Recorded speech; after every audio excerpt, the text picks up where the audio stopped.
Now at 5 and streaming on crossroadstoday.com, fire crews were busy with a fire early Monday morning. And the mother of a child who went missing last year in Dallas now facing multiple murder charges. Plus, Congressman Michael Cloud says he's working to expand the Port of Calhoun and the Port of Victoria.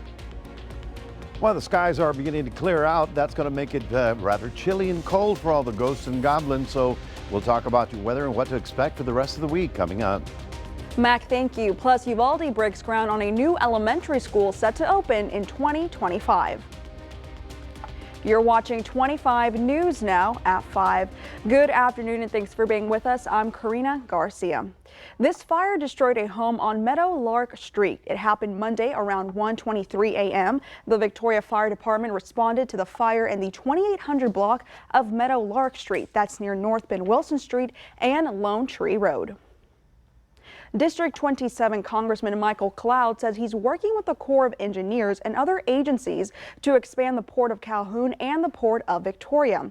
Area leaders say that's key for economic development to continue in the crossroads. The expansion will allow for larger ships at the port system. Congressman Cloud is optimistic about the expansion, but stresses this project is going to take time to develop.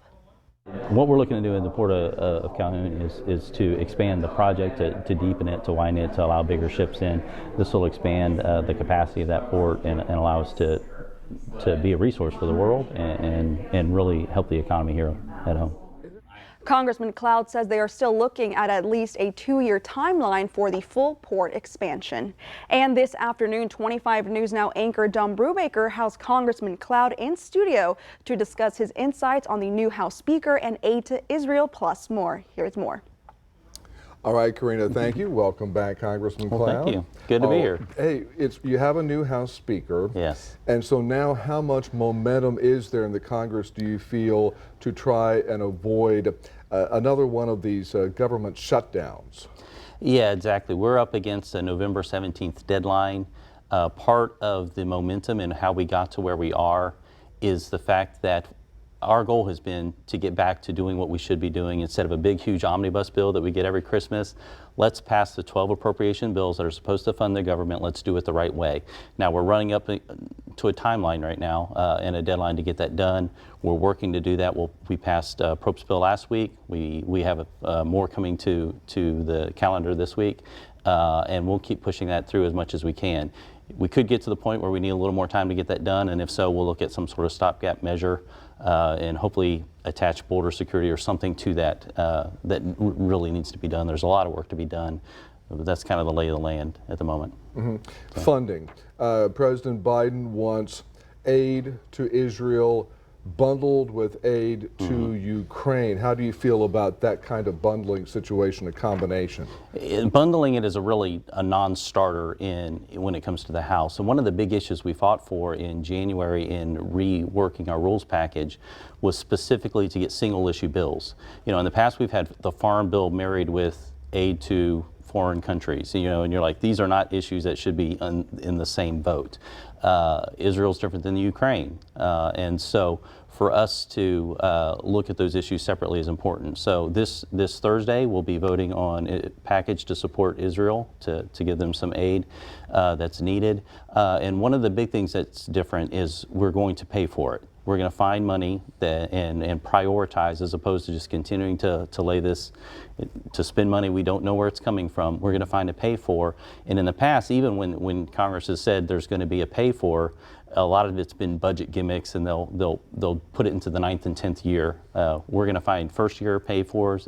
We're going to take it out of what was going to be the expansion of the IRS, and so that you can see how this speaker is going to be working different. We're done with the fuzzy math of DC, and we're going to get back to real sound budgeting.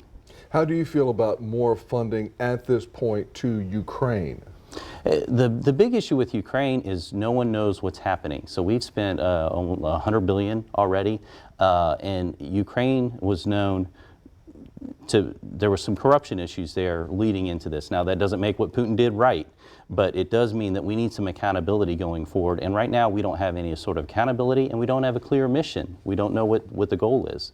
And so before we keep spending more money, we need to have those things squared away. We need to know that I've talked to boots on the ground who are concerned that some of the weapons that we're sending over are turning up on the black market. That should be of a concern. So we need to make sure that any sort of aid we goes to a stated purpose, and that we're sending aid that's going to accomplish a mission that's very clear. And we're still waiting on that from the White House. Right. You have said that the Biden administration should be held accountable for the problems at the Texas border with Mexico. Now, how should the administration, and you also mentioned Secretary Mayorkas as well, how should the administration be held accountable for what is happening at the border? Well, for me, I've been for impeaching Mayorkas. I've been out there for quite some time. He's lied to Congress a number of times. He has completely abdicated his role. And not only is he not supporting border security, like we send funds for the purpose of border security, he's actually aligning our government's priorities with that of the cartel, and turned our border security apparatus into a human trafficking organization. And the cartels are profiting to the tune of $1 billion a month. That does not help migrants. That does not help these developing countries in Central and South America. That does not help the United States, which this massive security risk that we have open at the southern border, where right now, I got pictures today of what's going on at the border. It's more military-aged young men showing up at the border, and it's not only the people that we know that are coming across. It's the encounters we have at the border. Then there's the known unknowns, so to speak. We know these people are crossing the border, but we're not catching them. But then there's the people we don't even know that are coming across, and that's the real concern. So we already know there's been a number of people on the terrorist watch list that we know have tried to cross the border. What about those that we don't know about? That's a real concern. And so we've got to secure this border. And the military-aged people, do you know which country they're from? They've come from different regions across the country, or across the world. Not our hemisphere, I'll say. And that's very concerning with Israel at war. It is, right? very concerning with Israel. And we've seen people come from Russia. We've seen people come from other Middle Eastern countries and Asian countries. And there's been 140, 160 countries present at our southern border.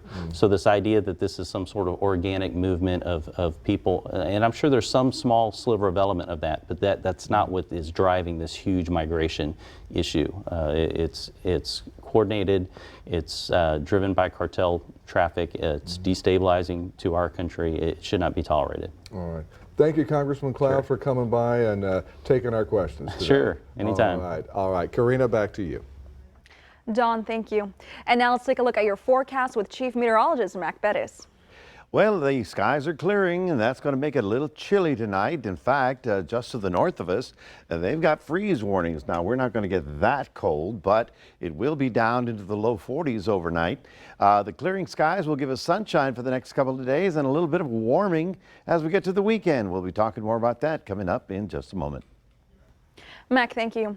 Search teams near Dallas are trying to find a missing 6-year-old boy who was last seen a year ago. Monday, a grand jury indicted the boy's mother on multiple charges, including capital murder, but she has since left the U.S.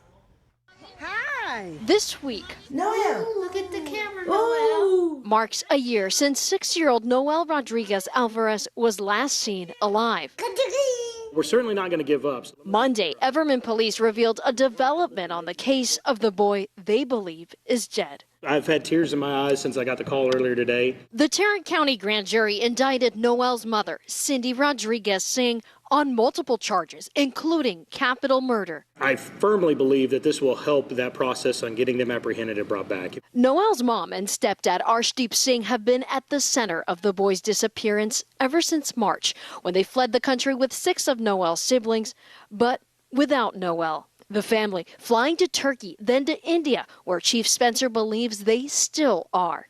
Family members told police Cindy abused Noel and denied him food and water. And she murdered him, there's no doubt, in my mind. For now, his hope is to get answers and justice for Noel. Not a day goes by that someone doesn't ask about Noel or the missing little boy from Everman. Ground searches across Everman will continue. Make no mistake that our work is not done. The police chief says the new indictments, with the help of federal partners, including the FBI and U.S. Marshals, will be able to bring Noel's mother and her husband back to the U.S. In this Texas constitutional amendment election, Proposition 9 would authorize a cost of living adjustment for the teacher retirement system of Texas. It would provide a one-time transfer of funds for a cost of living adjustment of monthly death or retirement annuities from the teacher retirement system. Without having received a cost of living adjustment in nearly 20 years, retired teachers have lost considerable purchasing power with their TRS due to cost increases and high inflation. Election day is Tuesday, November 7th, and you can vote early in Victoria County all this week. The hours are from 8 a.m. to 5 p.m. Wednesday, and extended hours are from 7 a.m. to 7 p.m. Thursday and Friday. You can vote at the Dr. Patty Dotson Public Health Center, 2805 North Navarro in Classroom A. And construction has started on a new elementary in Uvalde. It's set to replace Robb Elementary, where 19 children and 2 teachers were killed on May 24, 2022. The Moving Forward Foundation said the groundbreaking ceremony took place Saturday. They also said they wanted a place where students will feel welcome and safe. The new school is scheduled to open in the fall of 2025. 75% of construction is already funded, but donations are still being accepted. And for more on today's news stories, come to crossroadstoday.com. Read about a global hunger strike taking place to seek accountability from Formosa Plastics. That's going to be under news. And remember to subscribe to our YouTube channel, Crossroads Today. Hit the like button and click that notification bell. For now, stay with us. A community near Houston is mourning the death of a doctor. Straight ahead on 25 News Now at 5, we have more details on the suspect accused in her murder. Also ahead, a massive blast strikes a refugee camp in Gaza and the latest update in the Israel-Hamas war.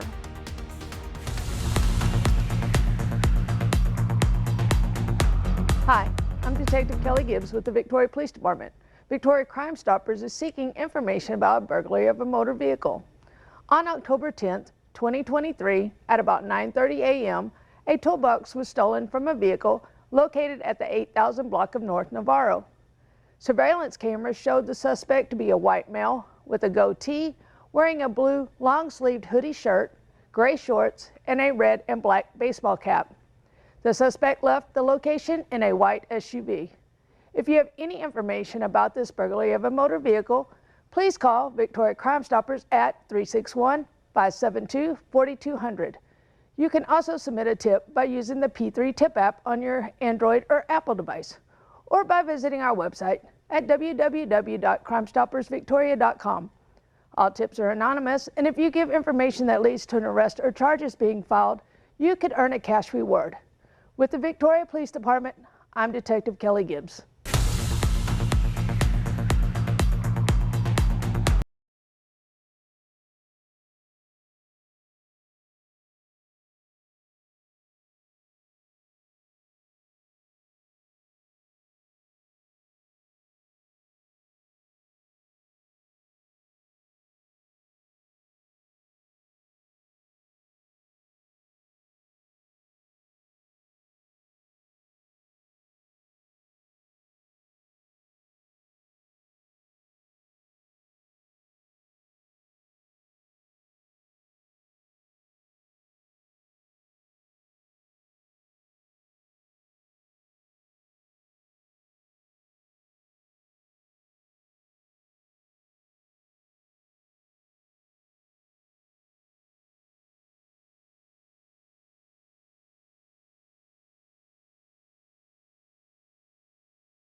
Family and friends of a beloved pediatrician in Conroe are in anguish after someone stabbed the doctor to death at her apartment building Saturday. Investigators say Tulak Khan was stabbed multiple times by a 24-year-old Miles Frederick. Investigators are currently looking for a motive. The doctor's family didn't know if the two actually knew each other. Records show the suspect has previous arrests in Conroe. He is currently being held on a $500,000 bond. A person working at the Austin International Airport died after being fatally hit by a fuel truck this morning. Austin Fire Department units and emergency crews responded to the incident. They reported the person was hit by the truck near a service road. CPR was performed, but the employee was pronounced dead at the scene shortly after 10 a.m. The Austin Police Department is conducting an initial investigation. Now, an airport spokesperson said it's unclear which company the person was employed by or who owned the fuel truck. Multiple Israeli airstrikes on a refugee camp near Gaza City have destroyed apartment buildings as ground troops battled Hamas militants across northern Gaza. Israel's prime minister has rejected calls for a ceasefire, vowing to crush Hamas's ability to govern Gaza or threaten Israel following the October 7th attack. More than half of Gaza's 2.3 million Palestinians have fled their homes, with hundreds of thousands sheltering in packed UN-run schools turned shelters or in hospitals next to wounded patients. And Secretary of State Antony Blinken's testimony on Capitol Hill was interrupted multiple times by people protesting the Israel-Hamas war. Blinken was making the case for billions of dollars in funding to support Israel and Ukraine. But during his testimony, he was interrupted by protesters calling for a ceasefire in Gaza. Blinken acknowledged the protesters, saying the U.S. is committing to protecting Gaza civilians. He also said the U.S. knows the importance of standing by an ally when they are threatened. Now, as the U.S. and part of the world prepares for Halloween, the Safe Kids Worldwide organization reports that on average, children are more than twice as likely to be hit by vehicles and killed during Halloween night. It's time for carved pumpkins, costumes, and candy. But before you head out this Halloween, make sure your trick-or-treaters stay safe. You want to make sure that you are very, very well seen. Have some sort of reflective tape both on your costume itself, but also on your outerwear. Before you go out, the American Red Cross says to also remove anything on a costume that may cause a child to trip and to be aware of fire hazards. Some of the materials that are used for costumes are actually flammable. So stay away from those really beautiful jack-o'-lanterns that so many folks will have on their properties and on their front stoops. Older kids should let parents know their trick-or-treat route, while younger children should only go to well-lit homes with an adult. If there is a porch light on, or maybe folks have a presence in the yard, in the driveway, that is your sign to know to be able to come up and visit. Walk on sidewalks, not in the street, making sure to look both ways before crossing. And those handing out candy can help children stay safe by securing pets. And of course, having people visiting with masks and unfamiliar costumes can be a little scary. So the more you can kind of prevent your pet from being in that situation, the safer it is for everyone. Finally, make sure an adult examines the candy before it's consumed. To remove anything that could cause allergic reactions, to remove anything that may be something you're not familiar with, or any kind of choking hazards for younger children. For Health Minute, I'm Mandy Gaither. In downtown Mobile, everyone is preparing for what's expected to be the coldest Halloween in 30 years. Temperatures are expected to drop down into the 30s within the next 24 hours. This after having one of the hottest summers on record. Electric crews are also preparing for the chilly weather. They're advising people who are using their heaters to keep up with their maintenance by changing those filters out monthly. Well, good evening, everyone. We're looking at the clearing skies over the area, so it's sunny out there. There's no rain at all. Temperatures right now running around 59 degrees, so we'll be talking about how cold it will be getting tonight for the trick-or-treaters, and we'll talk about what's happening the rest of the week. All that coming up in just a moment.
Well, it's a busy night out there with all the little kids running around and maybe some that aren't kids. But, you know, just drive safely and watch out for those guys that are going to be doing the trick-or-treat thing. As I mentioned, it's 59 degrees, but the north wind is still the problem. It's blowing at 14 sustained, so you can say we're getting gusts up to about 20. So that is the only fly in the ointment. It's clearing up very nicely. We managed to get up to 59, which is actually the current temperature. Once the skies cleared, temperatures went up with the sunshine. We got down to 45 last night. We've had a whole 1/100th of an inch of rain, brings our month up to 566. And that's our annual total to 3124.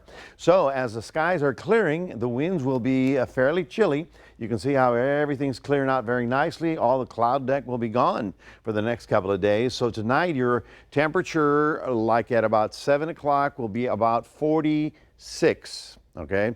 And then it drops down to about 42 by 9 or 10 o'clock. I figure that's about as late as you should be out there because probably tomorrow's a school day.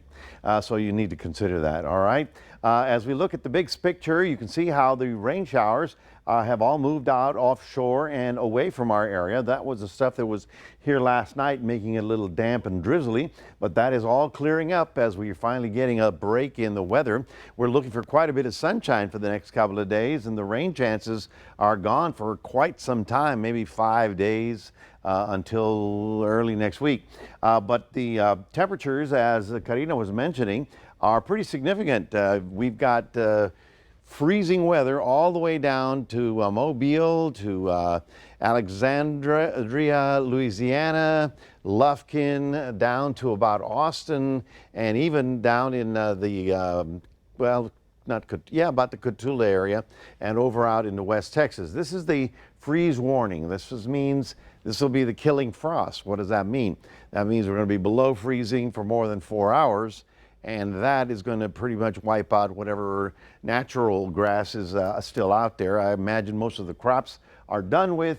Now we're looking at, you know, the roses that are on the patio. If you're worried about them, we're not in so much trouble, but up Waco, Austin, they're going to be getting the freeze there.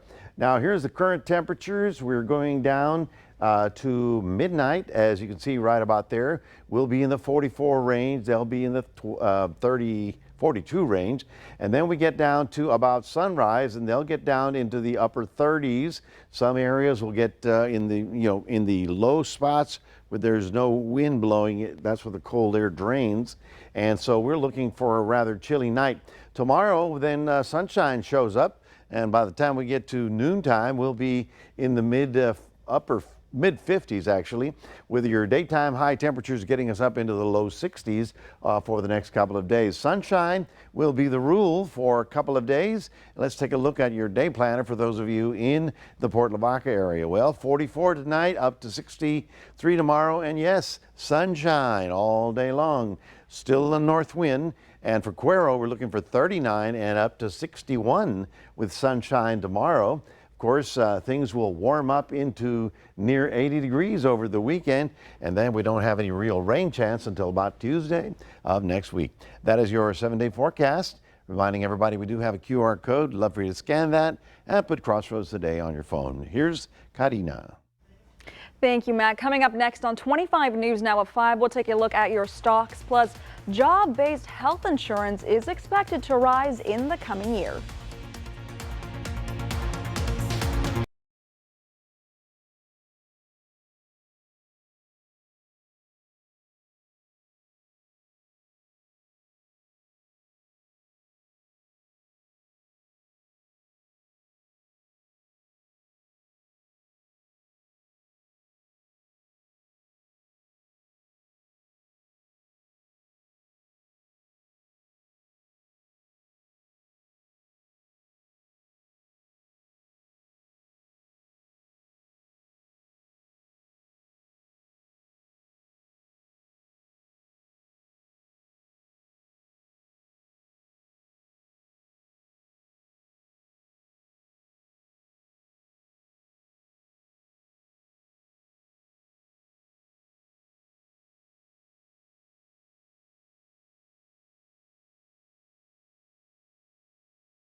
Taking a look at your stocks, the Dow up 123 points, the S&P 500 up 27 points, and the Nasdaq up 62 points. Oil down $1.29, closing at $81.02 a barrel. The cost of job-based health care coverage in 2024 is expected to rise because of inflation. Employees could possibly end up paying higher premiums and out-of-pocket costs for care. The average increases for 2024 are still unknown, but employee premiums increased nearly 2% for this year alone, with employer costs rising an average of 4.5%. Experts say the impact of inflation is often delayed in health care since contracts between medical providers and insurers tend to be locked. Governor Greg Abbott and House leaders have reached an agreement on school vouchers, noting a potential breakthrough. You can read this Texas Tribune article on our crossroadstoday.com website. And stay with us. We'll take one last look at your forecast with Mac. Plus, tomorrow is the start of a new month and a new holiday to celebrate. Plus, here's a look at world news tonight, right after 25 News Now at 5. Tonight, the ground war inside Gaza as Israel retaliates for Hamas attacks. The global outcry for citizens and hostages in the crossfire. More Americans turn to the most watched newscast on television. World News Tonight with David Muir.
Ghosts and goblins are done for the year, at least tonight. Halloween isn't the last day to celebrate the dead. November 1st is Dia de los Muertos, or the Day of the Dead.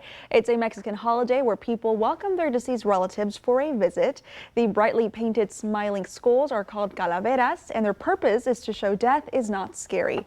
The Day of the Dead is about remembering death is part of the human experience, an opportunity to be reunited with those who went before you. So here is your viewer poll. You can scan that QR code on your screen to vote. The question is, do you plan to dress your pet for Halloween? Yes or no? We want to know, and we also want to see those photos. You can post them on crossroadstoday.com because we want to see those pet photos. And now, Mac, the weather for today is going to be really chilly. Yeah, that's the So, only cold problem. candy. The skies have cleared, the rain is over. It's just going to be windy and cool. The temperature right now is 58, and it's going to be dropping down into the 40s. So bundle up the kids and have a great evening. Watch out for the kids running across the street. Otherwise, Be safe have a out great there. time. By tomorrow, we'll see a lot of sunshine for the next few days, and temperatures slowly warming from the 60s all the way up to the 80s over the weekend. And we had our own little costume party here today, and Did you get to see the pictures? I did saw some pictures. There yeah. was a couple of really cute animals that were dressed up. Yeah. Well, tell them what you dressed up as. That one was pretty funny. I was a referee. He was a blind referee. I had a referee, and you know how everybody says, what are you, blind? Yeah. Well, I dress up like that guy. A play on words. I like it. Alrighty. Thank you, Mac, and thank you for being with us. We hope to see you back here tonight for 25 News Now at 6. World News Tonight with David Muir is up next.